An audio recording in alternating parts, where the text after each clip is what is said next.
Welcome to the Darkercide podcast. This is a podcast where we delve into the darker side of our existences. The morbid, the macabre, the spooky, and the absurd are all fair game as we discuss murder, UFOs, cryptids, creepypasta, and the paranormal. I'm your host, David Pottle, and as always, my co-host, Forrest Smith. How are you tonight, Forrest? Pretty good. How about you? Doing well, brother. Doing well. Good to be back doing episode 4. Oh, definitely. Again, we have my lovely wife, Rachel Pottle, here for the episode. And hi, guys. Hey! I'm excited to be back. I'm so happy that you're back. You had fun on episode 3, huh? I did have a lot of fun in episode 3. I'm excited to do another one. This is going to be great. Yeah, I'm glad you're back. This is going to be super, super awesome. So we got some awesome, fun stuff for you guys. You want to get into it? Heck yes. All right, let's start off with our first news story. This is a news story that comes from the National Public Radio. They did a little story on this. It goes a little like this. Washington man charged in case involving gingerbread house full of child porn. What? Yep, a secret gingerbread house deep in a forest sounds like something from a fairy tale, but investigators in Seattle say the one they found was anything but. Now, 56-year-old Daniel Woods faces charges of possession of depictions of minors engaged in sexually explicit conduct, according to the Seattle Times. An employee for Washington's Department of Natural Resources discovered bedding food in large amounts of child pornography in an elaborate treehouse cabin in the Barker Sonokolomi. It's probably a native name, National Forest about 50 miles east of Seattle in November 2006. This set off a months-long federal investigation that eventually led to Wood. Forest Service employees had known about the treehouse for about 7 years, but nobody knew exactly who built it. The last time it had been inspected was nearly 3 years ago, and no photos of the cabin existed.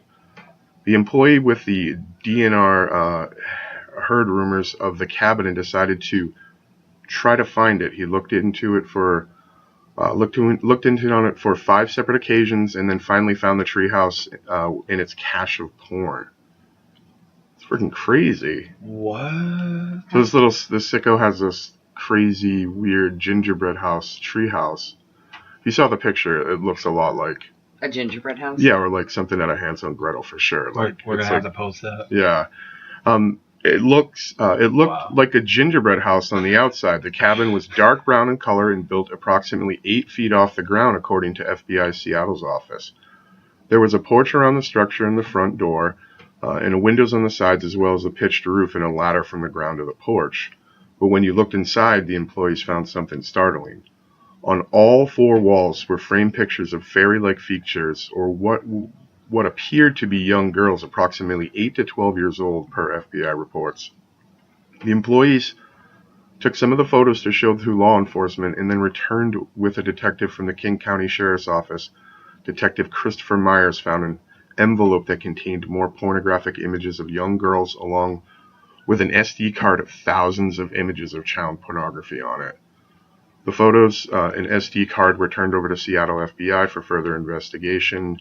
In a subfolder slugged fairies, the FBI found pornographic photos of young girls dressed as fairies. Some of these photos were taken inside the cabin, investigators determined. That's gross. Eventually, investigators were able to match Wood's DNA to samples collected from paper cup found in the cabin.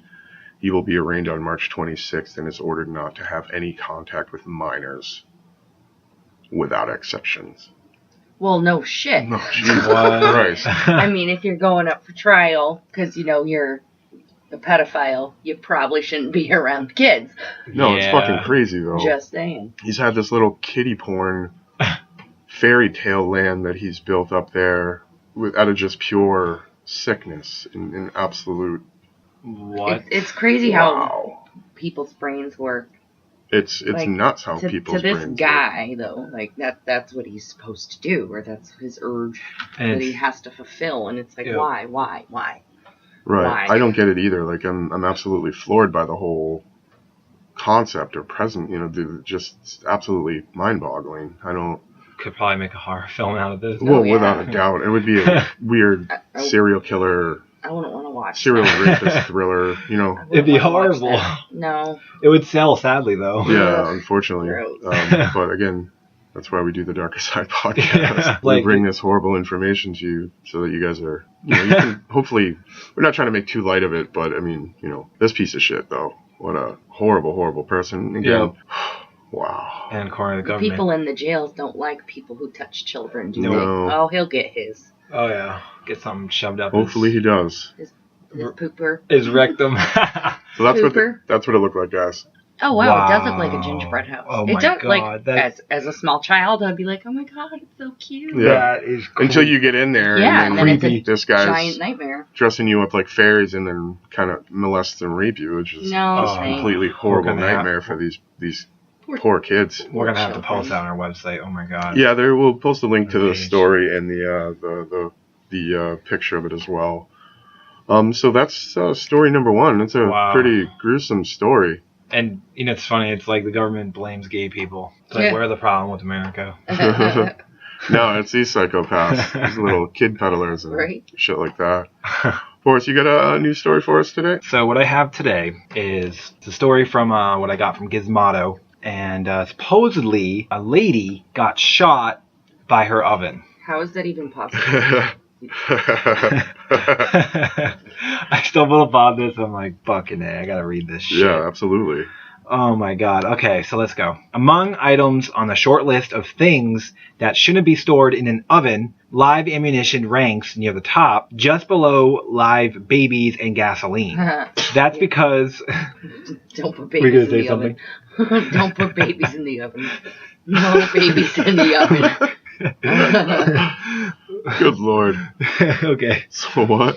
That's because, as Mythbusters has taught us, and one Florida woman learned this week, live ammo and high temperatures make for an explosive combination. Yeah, duh. No shit. If you didn't know that already, then there's some major issues with you. You didn't need to learn that on Mythbusters. That's so fucking bad, right? Well, where did this take place? Let's Florida? see. It was a Florida woman. Oh Of my course it's in Florida. Florida. You can't be more right. You cannot be more Florida. fucking right. The thing with Florida, too, is a lot of people don't realize they have, like, this policy in their state where anything that happens can be released to the media without question. So, I mean, that's why we get a lot of these crazy-ass stories from Florida, Yeah. because they're allowed to put it all out there. I guess it's kind of probably Right. why we hear so many stories from them. But people do stupidest crap in Florida, too, So though. did she actually get shot by this thing? Let's see here. So going forward, Alaya Walker just wanted some waffles. So the 18-year-old Florida resident who was visiting a friend in St. Petersburg, 25-year-old J.J. Sandy, turned on his oven to preheat. Unfortunately, she failed to check that the oven cavity was clear. It wasn't. Sandy had actually stashed a spare clip from his .45 caliber Glock 21 in there, and when the temperature rose sufficiently, the magazine exploded and sprayed Walker's leg with casing fragments. Oh wow. But like, what the fuck do you have an extra shell, a clip of shells, bullets, doing in your fucking oven? Right. Of all places, put it in the cabinet below or above. Well- Why the oven? The oven takes so much time. Even if you're thinking from a standpoint that, I'm going to run through my house, I'm going to clear my first clip, I'm going to get into a fucking fight with why? Yeah.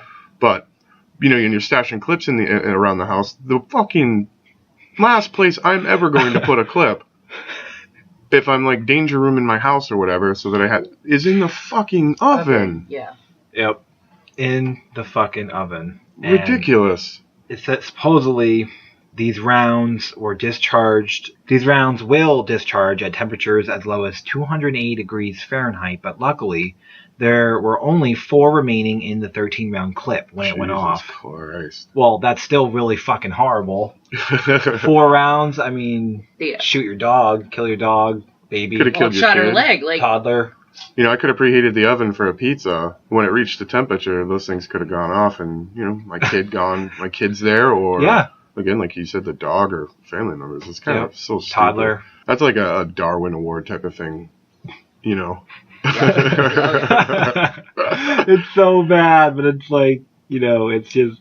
And I was just thinking, like, I have the same problem with where, with when I do stuff, when I cook stuff in the oven. I'm not gonna lie. Sometimes if something is left in the oven, especially if grandmother leaves something in the oven. We've done it with pizza boxes. I always check now. Always.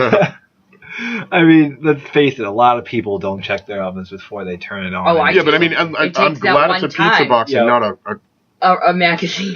a magazine clip full of bullets. 4 bullets. Yeah, Mhm. 4 bullets. It's sad that we actually have to say, luckily it was only 4 bullets out of the 13 magazines. Yeah, it probably would have been a 12 or something bullets in there, but that's still fucking crazy, man. Mm-hmm. Only in Florida. And supposedly, so this update on it, Walker was admitted to a local area hospital with very minor injuries, and Sandy was not charged with anything as he possessed the proper concealed weapons permit. The oven, unfortunately, is not expected to survive. The poor oven. That stupid tagline. Oh, the oven. That's so punny and stupid. But that's fucking crazy. Oh, my God. Not charged with anything as he possessed the proper concealed weapons. He had the proper concealed weapons. I mean, the weapon was concealed properly. Yep. His munitions weren't. There's no law for that. It doesn't say that he can't store it in his fucking oven. They suggest probably not to. Yeah. But I'm pretty sure the law doesn't dictate where you store it. Yeah. Well, there you go. Yeah, crazy news story too. Down the hatch. Florida. From Florida. Serial child molesters to evil ovens out for revenge. Yeah, in Florida. Oh, good Lord. All right, guys, we're going to get to our creepypasta here. This one's a little longer than normal, just to give you guys a heads up. So sounds good. Bear with me. I'm going to get through it, but it's juicy. So nothing wrong with long sometimes. No. I guess it all depends on what you're talking about there for us. Oh, and Rachel, both of you. Now I get it. Oh, good Lord. Awesome. All right, guys. So the story here is called Within the Darkness. It all started after moving into my new house. Yeah, that's pretty cliche, believe me, I know. But it's what happened. I never experienced anything supernatural before.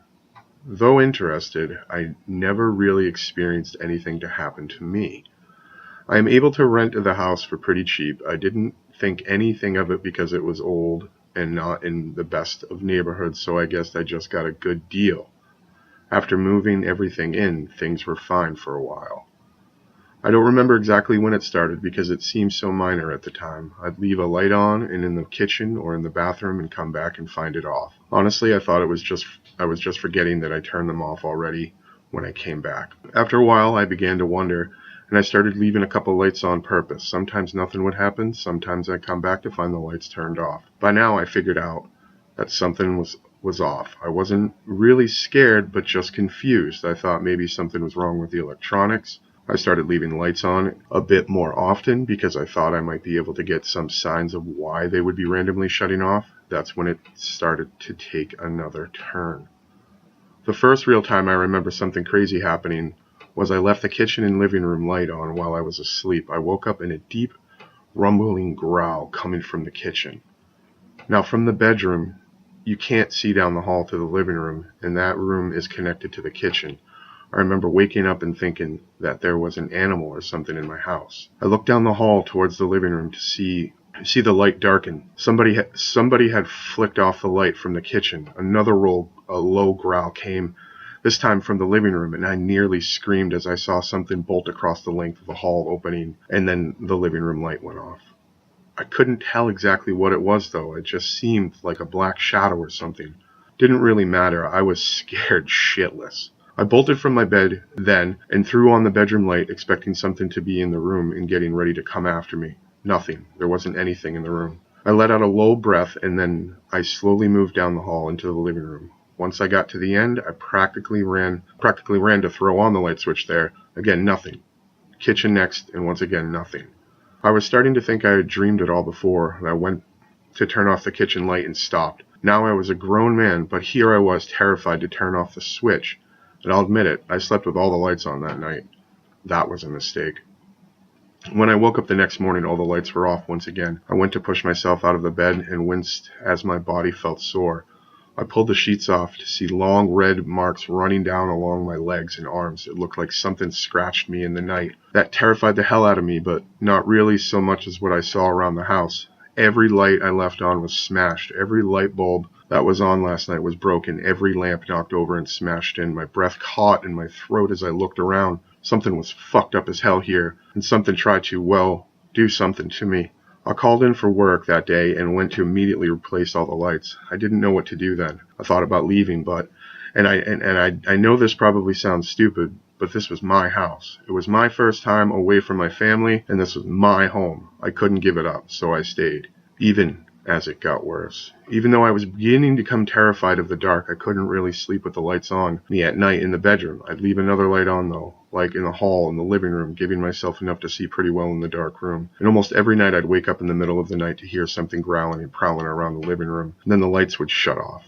I didn't want to go look. I was terrified at the thought of being in the same room with whatever that there was, so I curled up in my bed and prayed it never came in.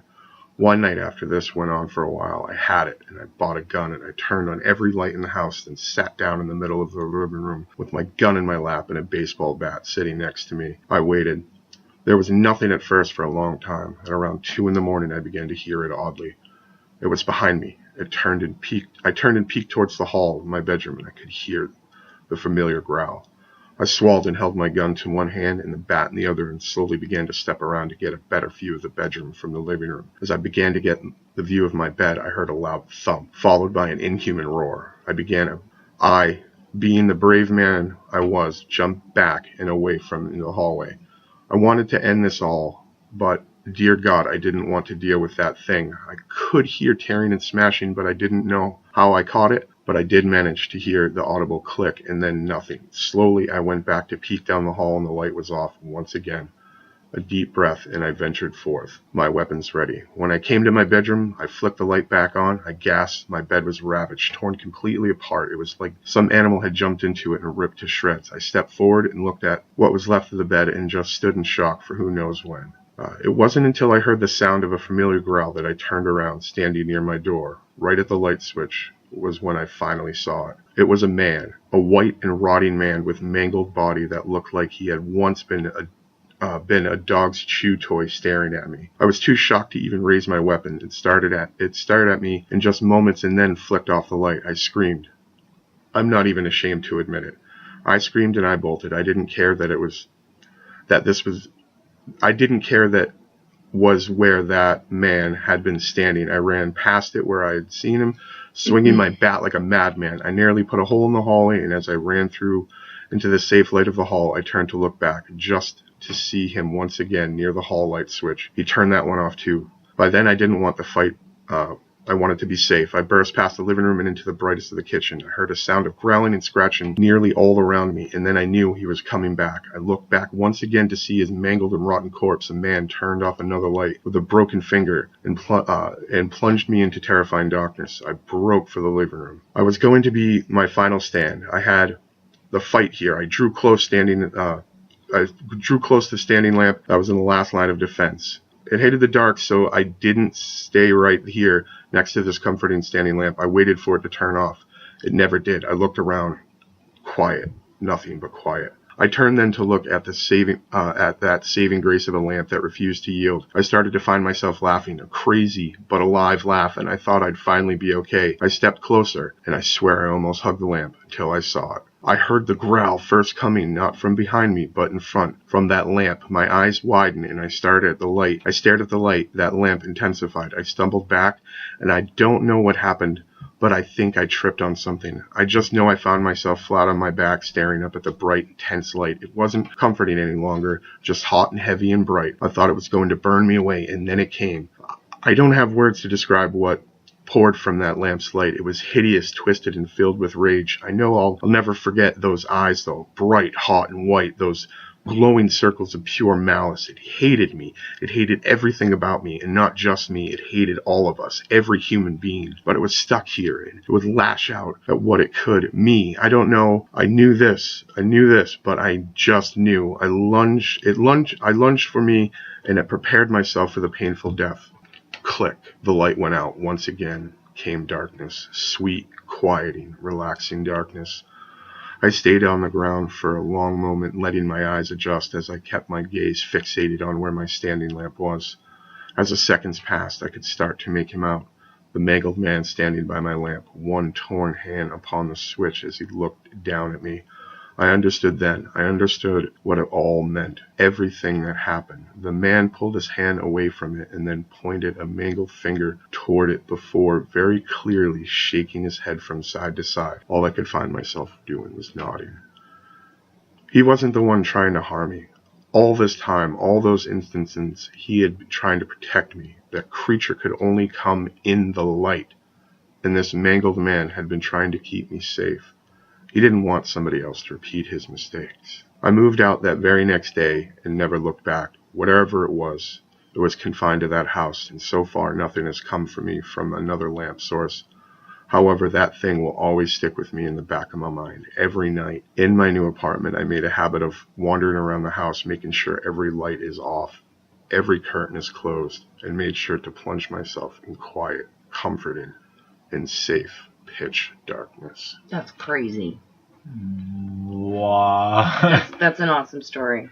Wow. Pretty crazy for a little creepypasta story, though, huh? Well, yeah, I found it interesting that the man he thought was attacking him was actually there to save him. And I also like the twist of where in every instance of all these stories, the light is always the saving grace. Right. It's always the thing that will help them either win or, whether it's an intellectual light or a physical light. Mm-hmm. And in this time, it was the light that was the danger. Causing the danger. Yeah. In the darkness, the darker side of the story is that the darkness was the helping, it was the saving grace, it was the comforting. Very cool story. To that. It was a little long, but man, it actually ended up finishing really well. I liked I thought it was good. Interesting, very, very interesting, like twist on your classic. Very. But I guess that's what creepypasta is. I'd make this into a movie. Yeah. I mean, it would be a cool movie, I think, for sure. Oh yeah. All right. So our next segment here is our movie review, as we always got. This week we have the movie called The Vault. The Vault is a 2017 thriller horror movie, they say online. Yeah. It was initially released in September 21st, 2017 in Russia. This is one of those Netflix branded movies, right? Yep. Like a Netflix original? Yeah. Okay, so it's also, you can see it on Netflix. So here we go. It was IMDb gave it a 4.8. I know Forrest has got some stuff later to say about that. Rotten Tomatoes gave it 25%. 25%. I mean, it's still better than a few other movies out there, like Nothing But Trouble. It's like 13%. I know Chappie got like 4. It was directed by a gentleman by the name of Dan Bush. It stars Francesca S. Eastwood, James Franco. Is it Taryn Manning? Taryn Manning, yep. There's a Queronka Kilcher. I think I butchered her name, and I'm very sorry. She's an actually lovely lady. Mm-hmm. She was the office manager there. Clifton Collins. You guys ever heard of him? He was the guy who was the detective or the police officer who was in charge of everything. Okay. And then you've got a couple side characters, and then like the brother, Scott Hayes. He was the brother in this situation. So, two estranged sisters hatch a scheme to rob a bank to save their brother. The heist begins smoothly, but mayhem soon ensues when the defiant manager sends them to a basement-level vault where something truly evil dwells. The Vault. The Vault. Okay. All right, so Forrest, what did you think at the beginning? Because you didn't see something at the very beginning that was very crucial to where Rachel and I come from in this respect.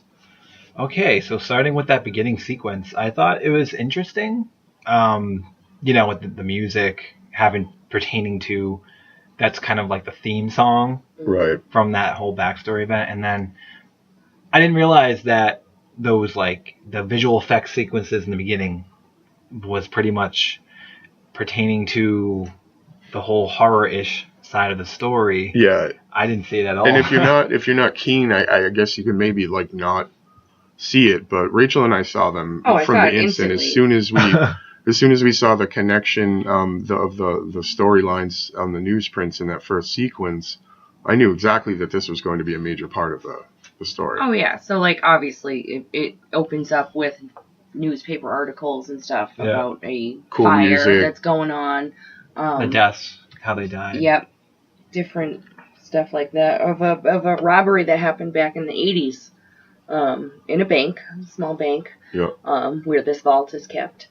But also, and then it jumps back to the present day, I would say. But the confusing part of that whole thing is that there is an actual fire going on down the road. Yeah, which they set. Right. So eventually we come to realize where this fire, how that fire had started. But you get those news story clippings of that fire 8 years ago. Right. Yeah. And then cut to modern, and then there's a fire. So there's it's a little confusing. It could be confusing, and what it makes you like, Forrest kind of didn't realize that fire was talking about. He had thought that those news clippings may have been talking about that fire, the current situation, but no, that's what was going on back in. Right. So it was. I think it was a good visual or storytelling effect that they used there to get you to think that, oh, okay, these were news stories. Let's clip back to what was going on, or why they posted the news stories and everything. But no, those news stories will lead into this next part. Yep. Then the camera jumps to James Franco standing in the kitchen. You can see in the background there's dishes in the sink. He's stirring his coffee. He's looking at the clock, and then you can tell he's having flashbacks. Instant. And that's when I instantly knew what was going on. Yeah. Really?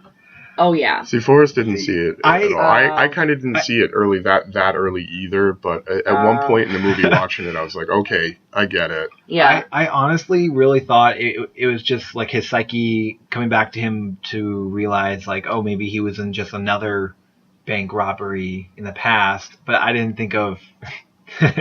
Oh no, I knew right away. The guy's dead. I'm just gonna say it. He's dead. He's there to help the current situation. When he passed away, or he was killed in the first situation in the 80s. So here's this guy haunting this bank in a good way, trying to help these people. But the majority, I guess, of the people don't see it yet. Oh, God, no. And basically what it is, we start off as like a bank heist movie. Mm-hmm. Or what you would think is a bank heist movie. Starts off very mysterious, too. Right, and all of a sudden it escalates quick. I mean, it's fast. These two sisters are trying to rob this bank to help their brother out. And things go shithouse crazy, violence ensues, and then all of a sudden this James Franco character, I guess the character's name Ed, he convinces them that there's more money in the bank when they find out that there's none really in the vault in the bank, and they go, well, there's a vault downstairs where there's money. Yep. And it all goes horror from there. Yeah. It's kind of got this weird. Like, when you first see this first one go down there, you're like, what the fuck is going on? And then all of a sudden you see these people with, like, bag faces and burns. And just popping up out of nowhere. Like, every time the camera pans back, there's a whole nother scary person with a scary bag on the face. Oh, I didn't see some of that coming. Like, especially, I think, the first shot with that girl from Orange is the New Black. That's Taryn Manning. Taryn Manning. Yep. She turns around, and then, boom, there's this thing with this weird looking face that she runs into, and I'm just like, oh my god, like, where is this movie going? Mm-hmm. Yeah, and then people end up getting killed off by these things, but they're not really getting killed off by these things. They're being. It looks like they end up doing suicide. Like, I mean, on the video. Well, so like one guy drills his own brain out, and then another one puts a gun to his head and shoots his whole head off. Yeah. And then eventually everybody starts to see these things. Again, we're escalating to the point where the police come now. They know that the bank is being held up because of this mysterious call that's going out. Mm-hmm. Yeah. But this mysterious call went out 8 years before. Oh, well, yeah. But we don't know this until the very end of the movie. Yeah. Oh, yeah. When the big reveal is. I knew that. I could Rachel, recognize Rachel figured it out. So now, like, when I go into watching movies, especially for ones that we're going to talk about on the podcast, I pay attention more. Like, I'm more in tune. Seriously, during the open credits, I was like, okay, so there was a fire, a bunch of people died. All right, cool. I prepare myself for it. So I don't know if that ruined it for me, but... I've been looking at them a little bit more analytically, too, as well. Right. I'd say I'm like. You're coming from it as a fan of horror and writing in movies. I think. Yeah.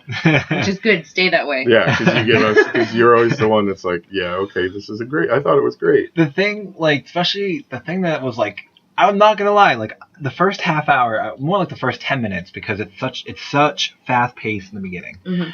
The movie starts from the inside out pretty much of the story, and not on the horror side, but more on the robbery part of the story. Yeah, the heist. The heist, yeah. And literally from the beginning sequence of this whole heist going on, I was just like, oh my god, like it was just kind of aggravating. I was like, I want them to, to do certain things, and like the way the way it was like the pacing. When it came to the pacing, I felt like I was just getting aggravated. Why? Because you thought it was going too fast? In my opinion, You think they could have slowed it down and put a little more story in it too? A little Well, bit. yeah, especially between the siblings. Right. I Like, mean, they just fight like normal siblings. You're wondering, like, this is just like a normal. but it's sibling. like, well, then why is he in trouble? You know what I'm saying? Right. Eventually, you figure it out. But it's why not? Yeah, because he owed money to somebody, obviously. Well, yeah, he was because missing a his finger. was Hello. missing. Yeah. He owes a lot of money to a scary person. But I mean, I think that visually, I mean, that's like the only thing that you're giving us to let us know that this guy owes a ton of money to somebody. Oh, the movie's a I mean, complete like, mystery. But then, like, if these sisters hated each other seriously, why did they? Obviously, they have a mutual love for their brother, and that's probably what it was. Just this, we'll do this together to get him some money so he can, Not die. Right. One girl's psycho who doesn't believe in supernatural crap, though. But she's just psycho in general. She's a fucking maniac. And then there's one girl who seems like she's like a nice girl. She's probably have a troubled past, but she doesn't want to be doing it at all. She's the one that's got the lead on the thing too, which is probably because she is the more level-headed one. Well, from what I gathered, it seems like the older sister, the one who was running the show, really maybe had done that before. Or had to be in positions where she was taking the lead on scary situations like that. So it was an instinctual thing. But then she ends up crying like a little baby. Right. You know what I mean? Because Right, she's too scared or she doesn't know what's going to happen. And that's crazy. It's just a bunch of craziness. But. Yeah. And then we get to the payoff at the end. The first payoff. And then isn't there a second payoff? There's a number of crazy twists and turns. Like at the very end where the brother ends up committing suicide to blow up the bank. Basically to blow up the... So the sisters can escape? Right. Mm-hmm. And so we think. Yeah. And then what comes first? Is it the sisters reveal or is it the James Franco reveal? I think the sisters reveal goes first, I believe. No. Theirs is the last. Okay. Oh, okay. Isn't that the last scene? Yeah, because we do know where the guy with the mask comes. Yeah. While they're trying to get away. Right. Yeah. With the money and yeah. So that's the ending scene. Yeah. But see, like they could have eliminated that, honestly, in my opinion. Really? Yeah, because the way it's more about the assistant manager and James Franco's character. Like they could have ended it right there. And had not known what happened to the sisters and the money. I would have been fine with that. You know what I'm saying? I think that would have been a better way to end the movie. But I guess it gives you like that classic horror movie ending. Yeah. Instead of keeping it more thriller-like without any type of like horror movie payoff, I guess. You're right. I mean, like in a way though, the movie, even in like the more horror-ish part of the movie, it tends to get very personal with the characters, very quickly. So I feel like it ties into that one ending part where they met up, where they parked with the Jeep. Yeah. I feel like it was interesting because then you find out on the radio another thing. It's like they found out that they're technically dead. They're pronounced dead at the scene, and then true. And but I don't know. I did feel like the movie, even though it did get into a little bit of a documentary style towards like the end of the movie. I feel like they could have expanded that and made it maybe a little bit more horror-ish, creepy. It was alright. Like I was like, it's because I knew what was going to happen. Like I called it right at that first scene when we were standing in the kitchen. I could just tell by the way he was dressed and the dishes in the sink. I just knew. That's awesome. Though. I didn't catch I thought his attire was off for what the time period was. Oh my gosh! Yeah. And I didn't realize that I had noticed it prior, but like I noticed that the kitchenware in the office looked a little outdated, the styrofoam cups and everything. Yeah. But I didn't really catch that until the end reveal with him, where they do show that he got killed and that he had died that day. I mean, the movie, I didn't really care for it. I'm glad it was over in an hour and a half. Maybe if they had put a little bit more into it, it might have been a better movie. But I can see where they were just trying to push a film out, get the story out, you know. Or it could have just been the writing. Like, they couldn't have made it any better either way because of the people who were writing it. I mean, don't get me wrong, the shooting was amazing. I feel like towards the end when they went into like the whole detective piece with the survivors, I felt like that was needed. Basically, it shows a true reality on how victims are pretty much treated in investigations. But I feel like they should have either not pieced it in at all in the final cut, or they should have maybe overextended it a little bit. Well, I think with the last scene in the detective, when they're asking questions, what's going on, 'cause it's more to get to the bottom line of who is this mysterious guy that everybody's talking about. Yeah. And that's when you find out that it's the guy who... It's Jimmy James Franco. And not just murdered back in the 1980 robbery, so... It got me. And then you find out, not only that, but in the footage, you find out in the security footage that they incorporate for like 5 seconds for every shot throughout the whole movie, you figure out that it's showing them... What was it? Did it show them killing themselves? Or just showed nothing there with blood? It showed them doing the actions and everything. Right, it showed them killing themselves. Right. With nothing around, no ghouls, nothing, you know, but in reality, these people were seeing these monsters and ghouls down there. It's crazy. I say watch it. Give you your own opinion on it. Some people are going to like it, some people aren't. Yeah. I mean, we've just spoiled everything for you if you've gotten through this point of the movie review. But, you know, we got to talk about it. Give us what we think about it. So I am going to score, let's do our four best words movie review, Forrest. Me first? Yeah. I would say the actual vault. What the actual vault? Okay. Yeah. Rachel? Okay, I guess. That's a good one. Even though it's only 3 words because I can't count, but it was okay, and that's how I feel. I mean, it was okay. I mean, I love James Franco. I find him, and Taryn Manning too. I think she's a phenomenal actress. The acting was great. Yes, for some of the characters, some of them I could care less for, but right. Those two I really applaud their performance. So good job on that. So my 4 words would go like this.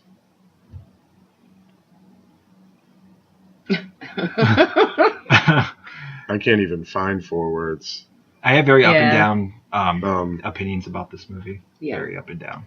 Was hopeful, let down. Yeah. Those are my 4 words, I guess. Was hopeful, let down. I give it a C minus minus out of 4 gazillion genopples. Okay. So C minus out of 4 gazillion genopples. Forrest, what do you think? I give it like a 6.5 out of 10. Would you? Yeah. So like slightly over average? A little bit above average. You think so? If we're going to 10, I give it like a 2. A 2? 2 out of 10. 2 out of 10? Yeah. Well, yeah, you and Rotten Tomatoes have a similar look on it. It was like 25%. Like a big thumbs down. Like and Forrest, you guys, Forrest gave it a big. I was more like in the IMDb 4.8 probably. But the only thing I wish that's because I was fooled. I mean, I was slightly fooled. They all came back to me when during the review. All right, guys. Well, that concludes that segment. The Darkercide podcast movie review of The Vault. We gave our 4-word movie reviews and our scores. Let's move on to. Let's dive deeper into the darker side. This week, as a topic, we're going to take ourselves to Spooky Street. We're going to cover the Bell Witch or the Bell Witch hunting. That is a haunting that took place, let's see here, The Bell Witch, or Bell Witch haunting, is a legend from Southern folklore centered around the 19th century Bell family of Adams, Tennessee. John Bell Sr., who made his living as a farmer, resided with his family along the Red River in northwest Robertson County, an area currently within the town of Adams.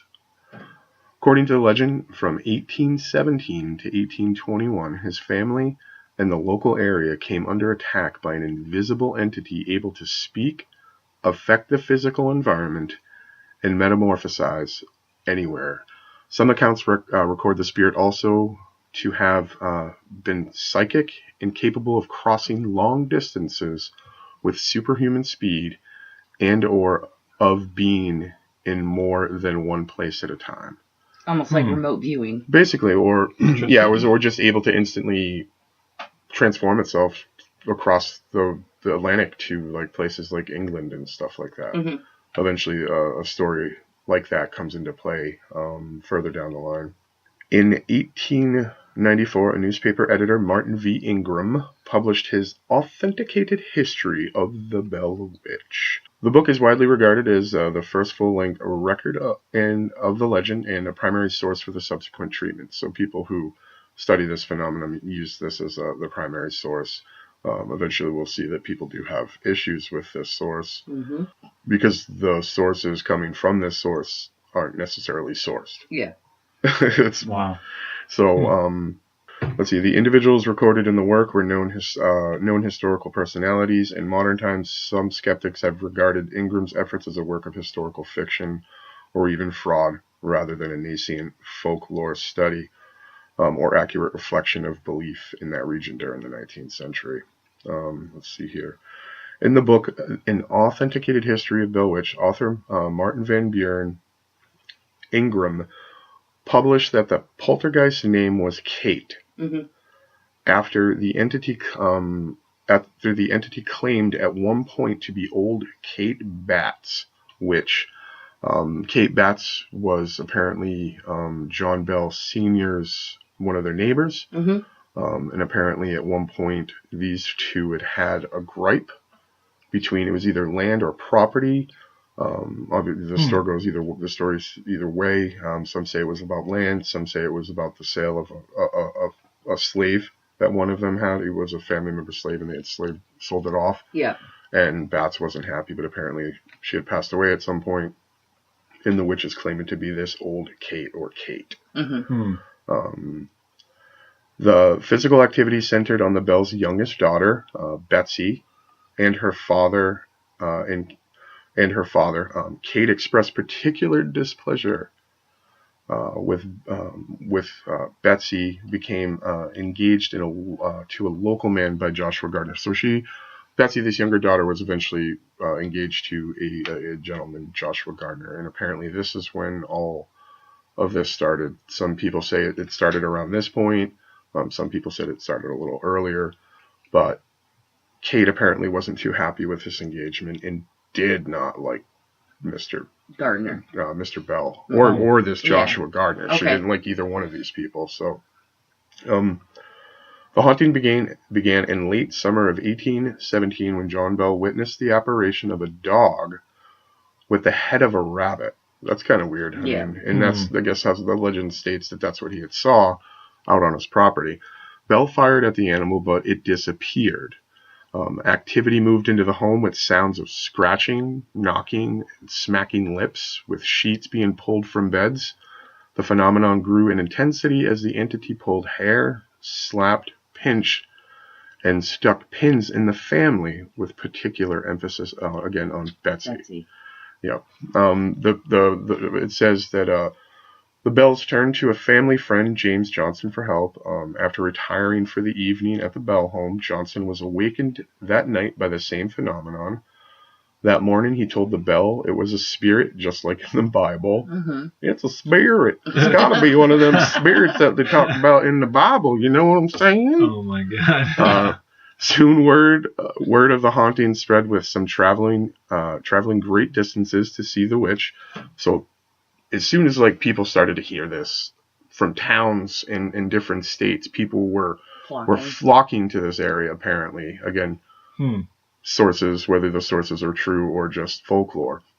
They were coming to see this like crazy. People would spend weeks, days there trying to either seeing these paranormal activities or these apparitions or the voices and stuff like that. It's crazy.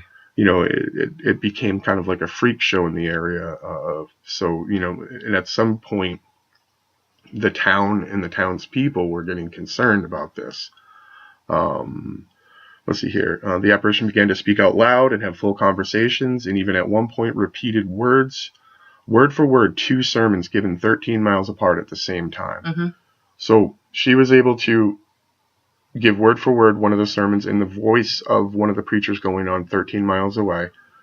And then she was also able to give word for word sermon in another preacher's voice that was happening simultaneously at 2 different parts of the town. What the hell? Yeah, so the spirit had known word for word and was able to apparently mimic the voices of these 2 pastors during these sermons. Wow. John Johnston, a son of James, devised a test for the witch, something no one outside the family would know, asking the entity his Dutch step-grandmother in North Carolina would say to the slaves if she thought they did something wrong. The witch replied with his grandmother's accent, "Hut, hut, what has happened now?" On another occasion, the Englishman stopped to visit and offered to investigate. On remarking on his family overseas, the witch suddenly began to mimic his old English parents. Again, at early morning, the witch woke him to voices of his parents, worried that they had heard voices as well. Yep.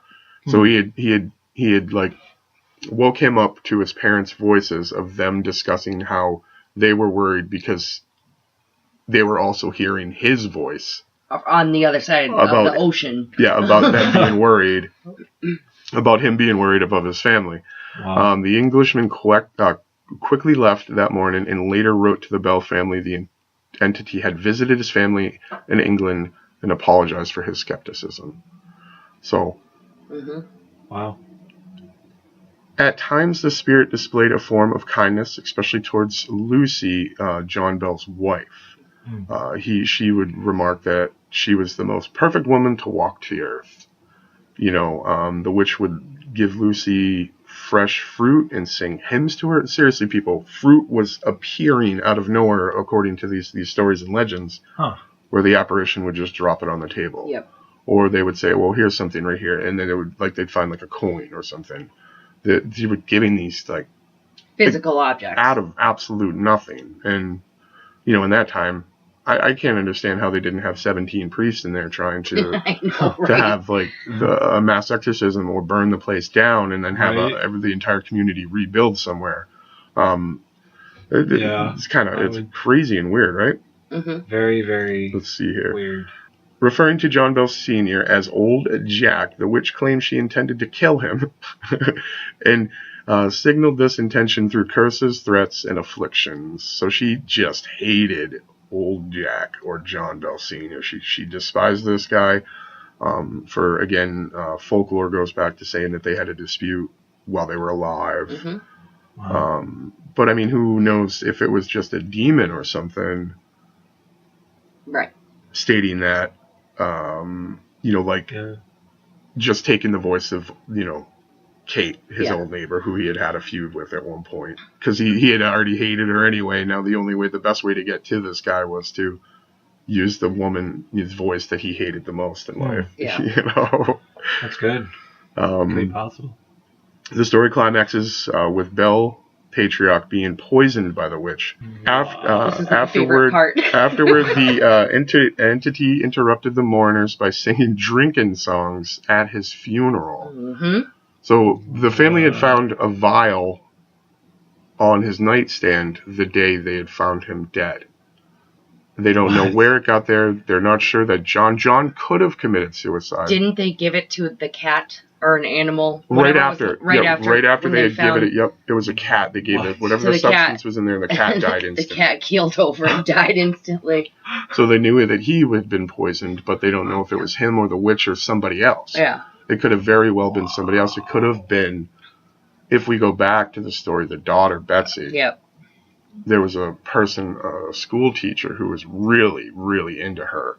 He had moved into the town years previous, just technically right before all this stuff started to happen. So there's a storyline there where he could have been the culprit.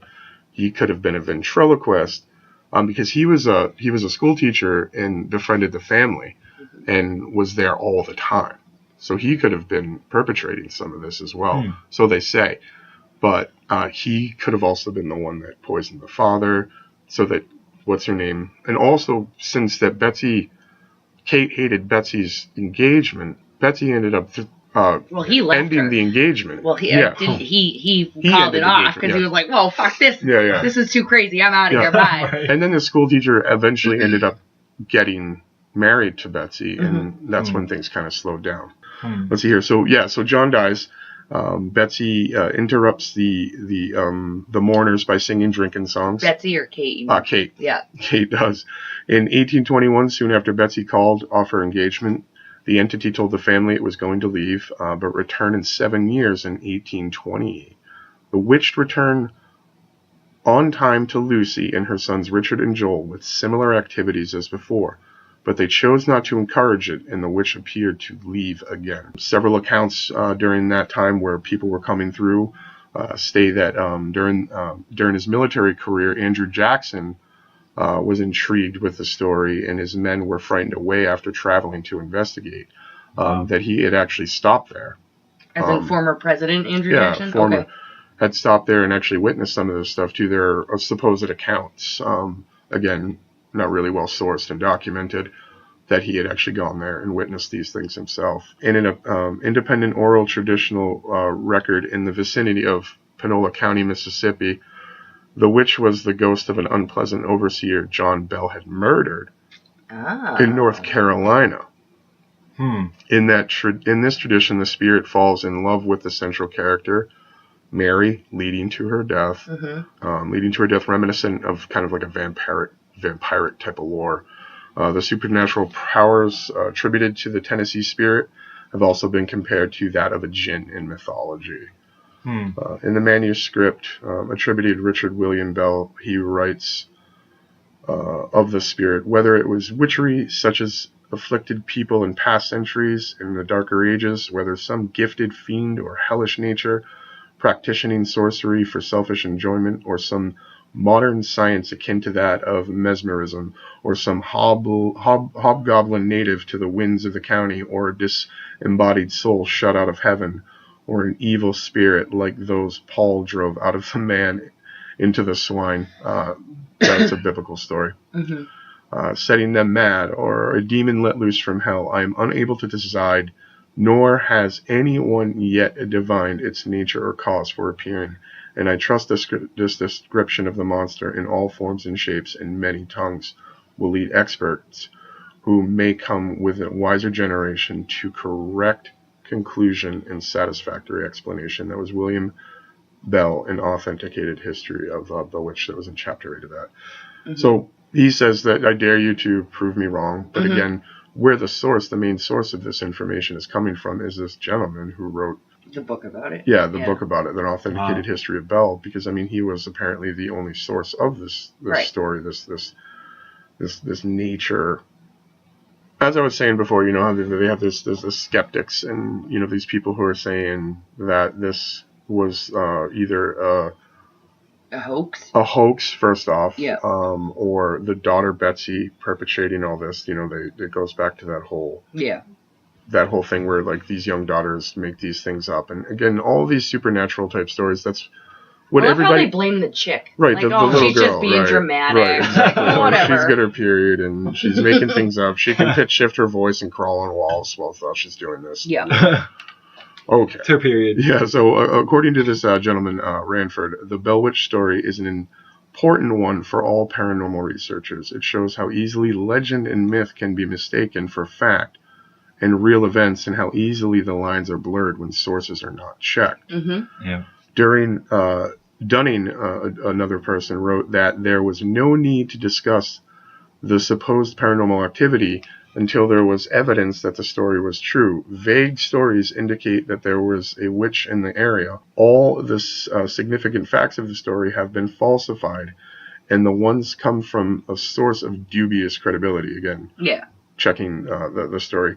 Since no reliable documentation of any actual events exists, there is nothing worth looking into.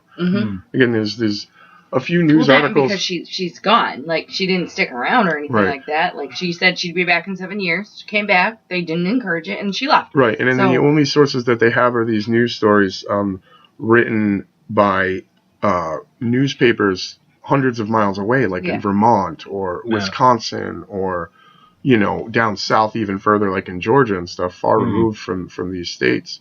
Again, and those stories didn't show up till weeks, months, maybe a half a year later. When it came to that, so these sources are completely unreliable. Yeah. And then this gentleman wrote his book based on those apparent or what he would consider firsthand events. Yeah. But again, he's the one writing the book. Or like Bell there sticking to his guns, like, prove me wrong. Right. I know what happened. Yeah, fuck you. Seriously. All right, so it says another thing here. Dunning concludes, I chalk up the Bell Witch as nothing more than one of many unsubstantiated folk legends, vastly embellished and popularized by an opportunistic author of historical fiction. Radford reminds readers that the burden of proof is not on skeptics to disprove anything, but rather for the proponents to prove the claims. Gotcha.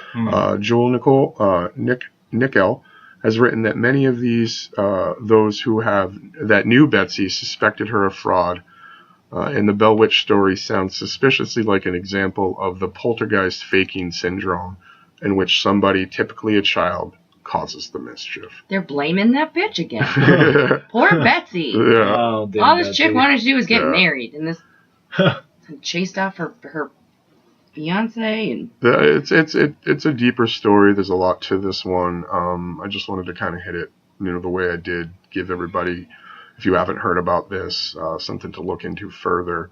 Oh yeah, definitely. But there's a lot there, and it mostly is just firsthand experience from this one gentleman. Then John Bell Jr.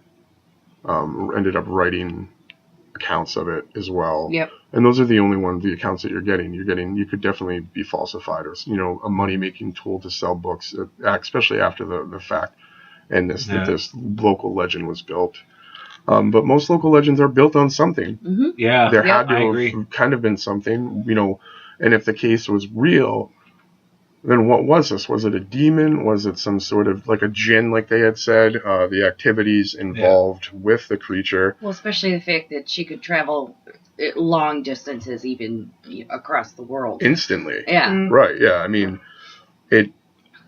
so what is this thing? If it is something of a darker nature, a spirit, a demon. Hell hath no fury like a woman's how can a spirit give you word for word sermons from these two churches from 13 miles apart? She went across the country. She went to England. Right. I mean, she went to England. There was a story of that. Yeah. But instantly. There was some, other stuff that happened where she would torture the family members. Not really torture, but like fuck with them hard. Mm-hmm. Like if you were to do like a ghost story, but like a spoof, kind of like anything that the Wayans brothers made. Yeah. In that respect, what is it, spooky movie or something? Scary movie, I think it was. Yeah. Scary movies, the scary movie series. Franchise, yeah. But that type of like if you were to do like a spoof on this, it would be like, you got punked, bitch. Like, what the fuck, you? I'm gonna poke you with a needle now. Like, I do both. I do spoof and horror. Yeah, it's kind of fun. But that's that story, you guys. I mean, you've heard about it a little bit, Rachel. Yeah. You knew kind of, you've heard of.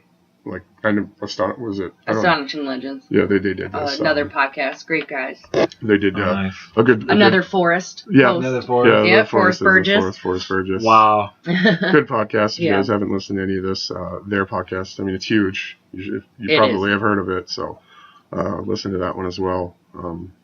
But that concludes us diving deeper into the podcast, the Darkercide podcast. Nice. Diving deeper into the Darkercide, everybody.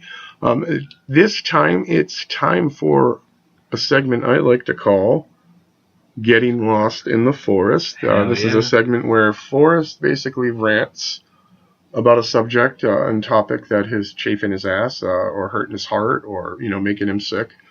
Whatever it is, whatever's whatever topic that he decides that he wants to rant about, what he's feeling passionate about, he's feeling the fire for Angry. Yeah, I guess this one's an angry one. I got really upset this weekend. So let's get lost in the forest. Okay. Hey guys, it's Forrest. So this is a story that I got from BBC News. I'm sure it's on all the other news sources and whatever. So President Trump has signed a memorandum that bans some transgender people from U.S. military service, but rolls back the blanket ban he ordered last year. What? What's the blanket ban? Blanket ban was every transgendered person. Any person of transgender cannot serve in the military. Apparently, he's taken that away, but he's also now going only some transgendered. Okay. Yeah. Do we have any idea as to what type of transgendered people were being targeted for this? Well, I know somewhere I read that they said that this exception will be a very slim percentage of transgender persons, but like, what is the reasoning behind it? Are these the post-operative operative transgendered persons? Yeah, let me see here. The new memorandum says that transgender individuals with a history of gender dysphoria are barred from military service, except under certain limited circumstances. Well, how does that work then? Because what is, first of all, do you know what gender dysphoria is, Rachel? Yes, it's where when you think you're of the opposite sex, which that's how transgender people are. So I don't understand that at all. That makes zero sense. Right. But isn't there gender dysphoria basically means that you were given the body parts that you have, but your mind and you have a feeling that you're the opposite sex that you were born with. So they're saying that you can't, this type of person who actually has passion about the fact that they are a female, or born a female or in a male's body, or a male in a female's body, are not going to be able to serve in the military in certain circumstances. That's correct. So, but to me, so the person who knows that they were, so what they're saying, I think, is that the person who knows that they were born a male but just want to be female are going to be okay and be able to serve in the military. It doesn't make any sense to me. Zero. So this is the story behind it. So tell us your passion and why you are chafed by this story going on here. Well, for one, I mean, it's the T in the LGBT. I mean, you affect one group, one subgroup, you're going to affect all of them pretty much. I mean, with social media and how easy it is to have access to news. Whether, with whatever it might be, I feel like this is kind of just fucked up, especially since last year the president has already pretty much put through a ban, and supposedly he's blaming the GOP or Democrats, I guess, because they had some time frame to, I guess, update it to their standards or something, and they, I guess, chose not to really touch up on it. So it has to do with the Department of Defense submitted a report to the president, which said allowing those with a history of gender dysphoria to serve entailed substantial risks and could, by exempting them from existing physical, mental, and sex-based standards, undermine readiness. Substantial risks? Yeah. So, really? It just seems like they're just trying to get some sort of little transgender thing in. So transgender people are substantial risks to the military in defending our country? I think any person who's willing to serve the military, to sign up for the military, and is willing to give their lives up regardless of sexuality, creed, religion, etc., is already a substantial risk. Is already a substantial risk, or is just should have the right to serve in the military. Mm-hmm. If you're of legal age and a citizen of this country, you should have the ability. To regardless. Yeah. Doesn't matter. I mean, you're giving your life to protect a nation. You're giving your life to the nation, regardless whether it's to protect it or whatever. You're giving your life to that nation for a contracted period of 4 years. You're stating that I'm giving you the power over me for 4 years to do what you want to me. Yep. So I don't care what that person is or whatever. Right. Male, female, gay, straight, trans, non-trans. Yeah. Doesn't matter. And like the crazy thing is that supposedly, according to DOD, it will impose an unreasonable burden on the military. It's not on this source, but I have seen stories and I've also seen videos of people who are actually like higher end commanders who are involved in the Army and make these kinds of decisions. And they're the ones, when these kind of bans come in, they're the ones that have to impose them. And I guess supposedly a lot of them haven't been imposing them since the first ban. Because they didn't really want to. No, you're right. Or they didn't care. And they're saying that this kind of thing is actually more of an impose because, I mean, there's a lot of, and let's be real, there's also a lot of gay people in the service. Tons. And I mean, how do you think they're going to feel about this? Well, they're what was the don't ask, don't tell policy? For a long time, kind obviously, but now it's open. You can serve as a gay, straight, lesbian, or whatever, Right. But I mean, I just think it's just another thing that these people need to focus on to attack a certain type of people, get them in the limelight, and get you focusing on this so that they can do backhanded, shady shit. And what really grinds my gears about this is that during Trump's campaign, he held the LGBT flag and said, I will make sure our LGBT Americans are treated equally, even though we're still not equal under the law. And he held that flag, and I even have friends. I had a friend that was gay, and he still supports Trump. And I think it's bullshit that it's all coming out now that a lot of his campaign is pretty much a lie. Oh, God, yeah. And his own voters and supporters are not even owning up to this fact. It's like, well, like, how am I supposed to feel about this kind of ban?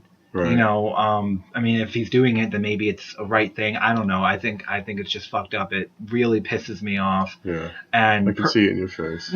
Personally, I support our troops. I would never personally enlist, even though I had to, for the draft. But I support them if they're qualified in the standard regulations that they need to qualify to go into the service. I also couldn't because of my ADD, asthma. Right. I took medication for ADD, so I'm already disqualified. I say, you know what? Let them fight. Let them fight because you know what? You never know during Trump's campaign, during his time in the White House. You never know. I feel like we are definitely going to go into some kind of war. Well, who knows? I mean, that's speculation. Hopefully we can grow above it. I hope so. And get out of this. But Forrest, thank you very much for giving us your passion, giving us your fire, giving us your little side on what you consider the darker things in life, and a good portion of society is with you in this, and thank you. I like it. Every week you give us another thing to think about outside of the spooky, more of like the terrifying reality of the world. Yeah, and the real scary shit. Social injustices and stuff like that. And again, that's the part of the darker side of this world we live in, and it's pertinent and important to the Darker Side podcast that we can get some of these things out there for people to think about. Whether you agree or not, we are always open for discussion on our Facebook page, on our Twitter. Apparently, we now have an Instagram, I think. Oh, really? Yeah, because I did something on Facebook that made me start one on Instagram. So there's Instagram now, the Darker Side podcast. Nice. So maybe one of us will get the passcode and we'll figure out how to post some photos and stuff there. Baby steps. But thank you guys. Forrest, what a great show. Wonderful show, awesome man. We had some great stories, news stories. Thank you guys again for having Rachel, me. As always, we love having you here, and hopefully you'll either come back every episode or when you can. And, awesome. When you're not too busy with... There's a 5-year-old that is taking over the life that we live. I am David Pottle, your host for the Darker Side podcast. Thank you very much again, everybody, for coming back, listening to what we got to offer, give a little bit or twisted news stories and creepypastas and such. You can find me on Facebook. You can find my band, Frenemy Providence, on Facebook. We'll be playing down in Providence this coming up weekend with Hatebreed. And also we'll be playing a show on the 7th with a band, a gentleman called Dirk Schneider. He used to be the lead singer for a band called Accept, who did the song Balls to the Wall. So we'll be playing our rock and roll music there. All right, so guys, you can also find me at Life, Relationships, and Everything in Between podcast with my other co-host, Kevin Spurl. Again, find me on all the social medias and everything else. Forrest, how about you? Thanks for listening, guys. I really appreciate it. It's nice to have you, Rachel, on the show again. Thank you again. It's a lovely time. And, you can find our podcast online. We're on the interwebs, iTunes, Facebook, all that good stuff. My company, Forest Films, on iTunes, Facebook, YouTube, all that good stuff. Once again, thanks for listening. Please subscribe, share, dislike, comment on iTunes, Facebook. Start a conversation. Either way, we like it. We love conversation. Oh yeah, we do. And anything creepy? If you have anything creepy to share with us, if you get any creepypasta out there, share. Send it to our Gmail. It's the Darkercide Podcast at gmail.com. Correct? Yeah. And any news, any type of news that you got, fucked up, crazy news out there, send that as well to us, guys. Or any topics you guys even want to talk about. If you want us to hear about. Facebook message. Yeah, exactly. Any of those things. And Richard, any final words or anything? Thanks again for having me, guys. Always a pleasure. I'm hoping to be back again soon. Cool. All right, guys. Thanks again for coming back and listening to us here at the Darkercide podcast. Till next week, try to stay out of the darker side. Darker side. Podcast. Ooh.